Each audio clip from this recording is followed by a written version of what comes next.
हाय दोस्तों, मैं आपका अपना संजू भाई एक आपके लिए एक पिता की दर्द भरी कहानी सुनाने जा रहा हूँ।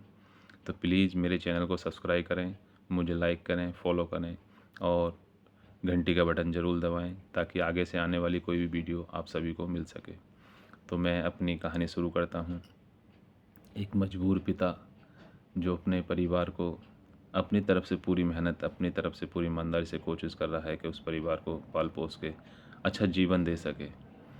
तब कि उसके साथ भी खुद पिता के साथ कुछ प्रॉब्लम्स ऐसी हैं, जिन पे वो ध्यान नहीं दे के अपने परिवार पे ही ध्यान देता है। तो ये एक ऐसे पिता की कहानी है जो मतलब पिता तो किसी का भी हो, लोग कहते हैं कि अरे पिता एक ऐसा है जो एक आसमान की तरह आपके सर पे है और अगर वो हट जाता है तो आपको काफ़ी प्रॉब्लम का फेस करना पड़ सकता है। तो पिता जो है, हमें ये समझना चाहिए कि जो पिता की जगह जो है वो एक तरह से भगवान की ही जगह होती है। लोग तो कहते हैं कि भ भगवान से मानने से पहले पहले अपने पिता और अपने माता-पिताओं का मानना बहुत ज़रूरी है। तो मैं बस इतना ही कहना चाहता हूँ, ईश्वर से भी ये प्रार्थना करना चाहता हूँ और आप सभी लोगों से इस बात को कहना चाहता हूँ कि पिता का कभी दिल ना दुखाएँ, क्योंकि पिता जो है वो हमारे लिए, आपके लिए बहुत मेहनत करता है और बहुत सारी परेशानियों को झेलता है। और मैं एक पिता हूँ तो मैं इस बात को भली-भाँति जानता हूँ। और बस मेरा इतना ही कहना है कि ईश्वर अगर आप हो तो बस जो पिता हैं उनकी थोड़ी प्रॉब्लम समझिए, क्योंकि वो सबके लिए तो कुछ कर पाते हैं मगर अपने लिए कुछ नहीं कर पाते। जबकि मैं इस बात को मानता हूँ कि पिता के लिए परिवार ही सब कुछ है, उसका घर परिवार ही उसके लिए जीवन है। मगर उस जीवन में सर कुछ कभी-कभी ईश्वर कुछ परेशानियाँ आ जाती हैं जिसकी वजह से वो पिता डिस्टर्ब होने लगता है, परेशान होता है और बहुत ज़्यादा कभी-कभी मजबूर हो जाता है। तो ये एक ऐसे ही पिता की कहानी है। एक पिता इसी तरीके से मजबूर हो रहा था और ये रात का समय है। उस पे कर्ज़ के कारण या अपनी आर्थिक स्थिति के तंगी के कारण वो इतना ज़्यादा परेशान हो गया कि उसके 2 बच्चे भी थे और उसने एक दिन रात को सोचा कि अरे यार! ये तो बहुत ज़्यादा प्रॉब्लम बढ़ती जा रही है, अब इस प्रॉब्लम को क्या किया जाए? तो बहुत परेशान था, लोगों ने ताने इधर से, घर से निकलना भी बहुत परेशानी हो रही थी उसको। क्योंकि उसकी स्थिति ऐसी हो गई थी कि अह, परिवार के लिए उसने सबके सामने हाथ फैलाया। कुछ लोगों ने साथ दिया, कुछ लोगों ने नहीं दिया। बस मेरा कहना और मानना यही है कि अपने पिता को चाहे वो कैसी भी स्थिति में हो, अगर हम समझदार हैं तो अपने पिता का हमेशा साथ देना चाहिए। क्योंकि ईश्वर ने अगर हमें कुछ यहाँ धरती पे दिया है तो वो माँ-बाप ही हैं, पिता सबसे पहले आता है। माँ जगजननी है, माता से तो बड़ा कोई हो ही नहीं सकता, माँ सबसे बड़ी है। तो उस पिता ने एक दिन रात को परेशान होकर सोचा एक दिन कि यार इस ज़िंदगी से, ऐसी ज़िंदगी से डेली डेली रो रो के घुट घुट के मरने से क्या फ़ायदा। और समझ में नहीं आ रहा कि मेरी वजह से मेरे बच्चों को भी परेशानी हो रही है, मैं उनको सही से पालन पोषण नहीं कर पा रहा हूँ और उनका खाना पीना भी सही से नहीं दे पा रहा हूँ। जबकि ऐसा नहीं है कि मैं वो जितनी भी उसकी इनकी ज़रूरत के कारण जो थी उन सब चीज़ों को पूरी करने की कोशिश करते थे और पूरी करते भी थे, मगर कुछ ऐसी दिक्कतें थीं जो वो पूरे दिन जो मेहनत करते थे, वो जो कमाई थी वो किसी और के पास चली जाती थी। मानो तो ब्याज में चली जाती थी या कर्ज़ के लिए चली जाती थी। अपने बच्चों को उस पिता ने घुटते हुए देखा है, मतलब मैं वो बोल तो नहीं सकता था किस बात को।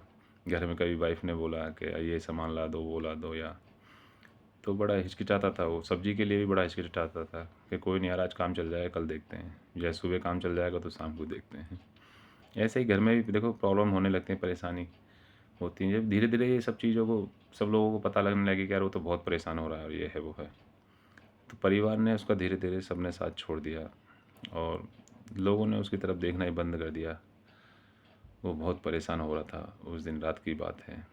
रात को 1:30 से 2 बजे का टाइम था। उसके बच्चे सो गए थे। वो अकेले अपने रूम में सोया हुआ था। बहुत दुखी था और बहुत रो भी रहा था। तो उसे लगा कि यार नहीं, ऐसी ज़िंदगी से तो अच्छा है कि मैं कुछ कर लेता हूँ। और उसके मन में आई ये बात, ने सोचा कि मैं अपनी आत्महत्या में फांसी लगा लेता हूँ। उसका मन तो किया उस काम को करने के लिए, मगर उन बच्चों को और अपने परिवार की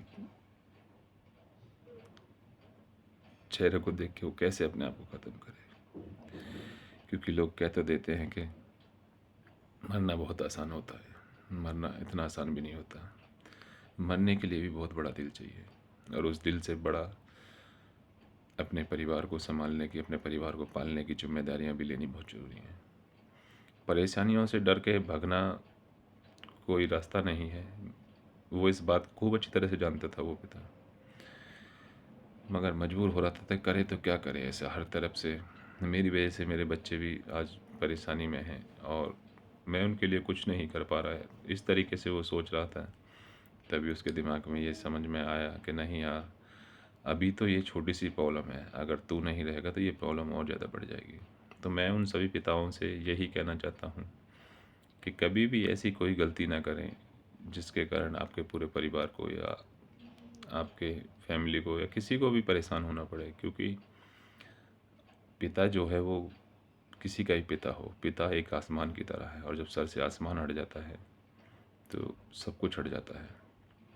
मेरी आंखें नम हो गई बोलते में, क्योंकि इस स्टोरी में बहुत दर्द है और बहुत बड़ी स्टोरी है। अगर मैं आपको ना पूरी तरह से तो नहीं बता पाऊँगा, सुना पाऊँगा, मगर आप मेरे शब्दों से समझ सकते हो।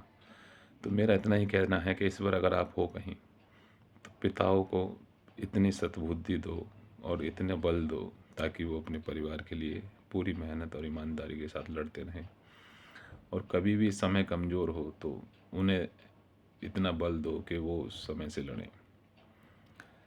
और मेरे जितने भी भाई बहन हैं उनको सबको मेरा नमस्कार, और मेरे सभी पिताओं को, जो भी जिस रूप में भी जिसके भी पिता हैं, उन सभियों से हाथ जोड़ के विनती निवेदन है, किसान पिता हो या कोई गरीब पिता हो या मजबूर पिता हो। क्योंकि पिता एक ऐसी जगह है पिता के, अगर वो जगह ख़त्म हो जाती है ना तो बहुत सारी परेशानियाँ आपको घेर लेती हैं।